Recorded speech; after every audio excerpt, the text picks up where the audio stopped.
We continue to honor veterans tonight for their service to our country. Eugene Fernandez takes us back in time and reminds us of the veterans who fought along the U.S.-Mexico border in tonight's Throwback Thursday.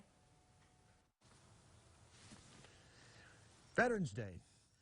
This is a holiday now that is understood by many people one way and then misunderstood in many ways. Veterans Day started out at the armistice of World War I as Armistice Day. Then in 1938, an act of Congress changed it on over into the present Veterans Day. The timing on that, November 11th, well, that was linked back to the armistice of World War I, the 11th hour of the 11th day of the 11th month, 1918.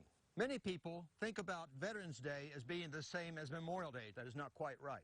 Memorial Day is a holiday that's oriented towards those that died in the service of our country. Veterans Day is directed more towards those who were in the service of our country and came back after the various skirmishes that the United States had. The cemetery that we're in right now, the Old City Cemetery of Brownsville, is loaded with various veterans. Now, a soldier that died in the service of our country while in military service is to be held distinct from that. Many of those are buried in Arlington. Those that came home after the war, the majority of them in this cemetery were veterans, of course, but they died in peaceful time. Around me here, in this particular compound, it's the William Neal compound, I've got 4 veterans. I've got one of the Mexican-American War, and the same ones, William Neal, served in the Confederacy in the Civil War. Then I've got over here another family member that served in World War II, and another one there, World War I, and another one that was in military service without a war. South Texas and Brownsville,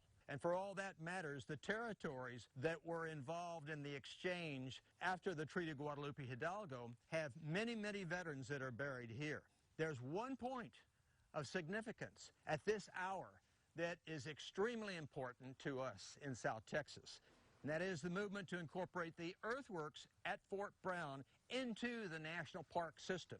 This is tremendous. We'll have 3 stars in the tiara of our military service situated right here in Brownsville, Texas. One was the Battle of Palo Alto, the other one was Resaca de la Palma, and the third one now is Fort Brown. It was Fort Texas when it began.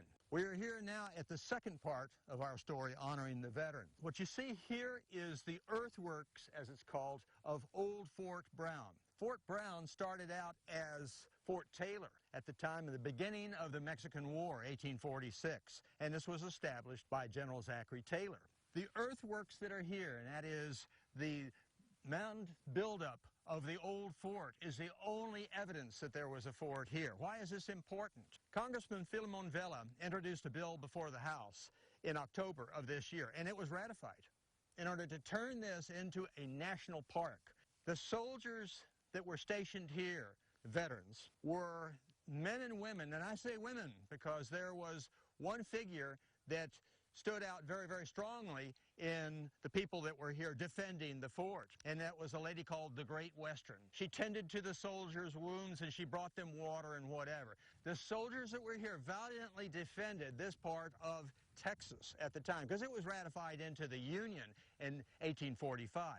We're in 1846 now. What does it mean to have a national park site, another national park site in South Texas?